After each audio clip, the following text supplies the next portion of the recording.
Hey everyone, welcome back to Stone Sill Homestead. If you're new here, I'm Kim. And I got a blessing today. My sister called and her sister-in-law, her husband's, would be my brother-in-law, sister had a grape arbor and said the grapes are ready. Asked if she knew of anybody that wanted them, and she said yes, I think my sister would want them.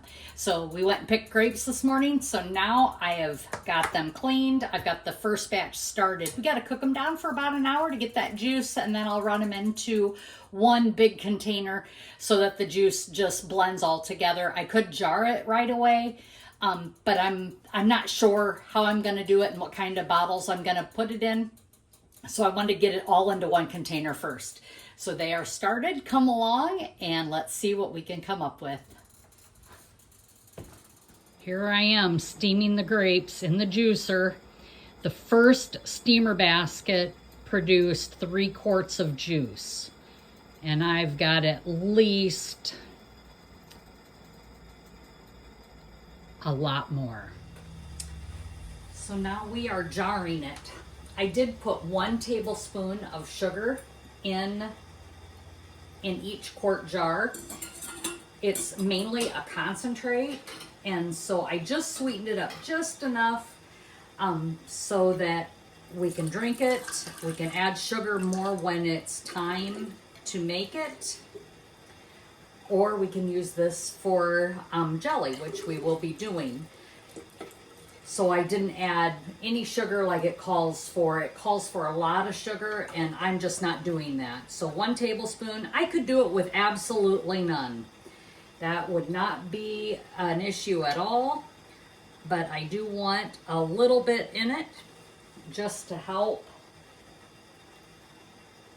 with the process for me, for my later, and it's just for my family, so I'm not really worried about it. And 1 tablespoon of sugar is a whole lot less than what you would get from the store. So I am just pouring it in. The other thing I could have done a lot easier was fill the jars directly with the hose on the juicer. But I didn't want to do that. I wanted to make sure and see how much sediment was coming from these grapes in the bottom. So that is why I didn't do that. I wanted to just make sure that I had what I didn't want to have seeds or anything. I just really wanted to make sure that I wasn't going to need to go with a cheesecloth through this, and I'm not going to need to do that. So I'm going to continue filling these jars. I've got lots and lots of grape juice here that I need to can. And we're about halfway through the grapes, and I'm looking at about 15 quarts so far. So I'm guessing we're going to end up with about 30 quarts out of these 2 bushel of grapes.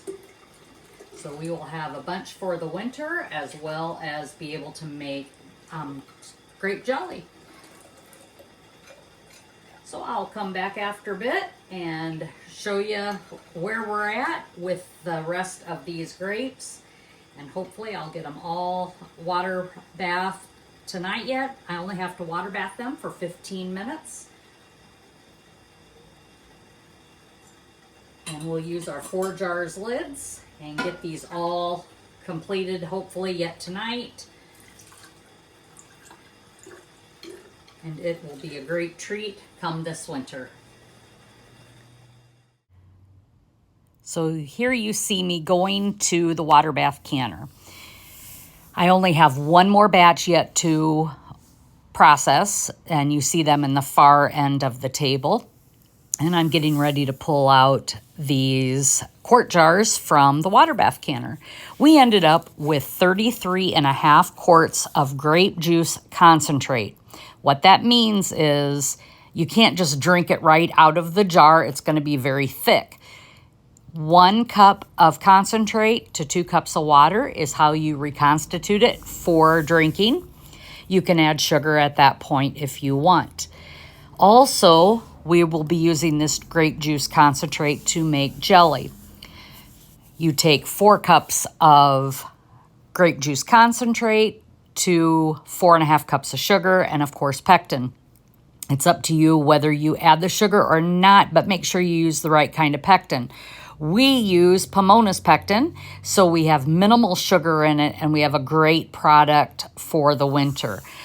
I'm looking for more grapes for my daughters-in-law and sons, as they like grape jelly and grape juice also.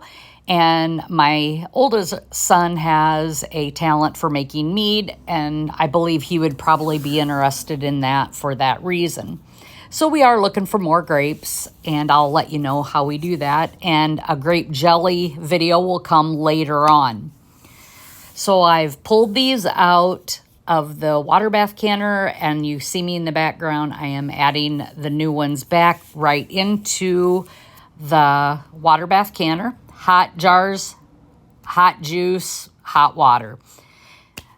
And each one of these 4 jars lids were solid. I did not have any failures on jar lids. And here you have it. Here is my final product, and that is gorgeous. Thank you, everyone. And as always, be blessed and laugh as much as you breathe. Have a great day, everyone.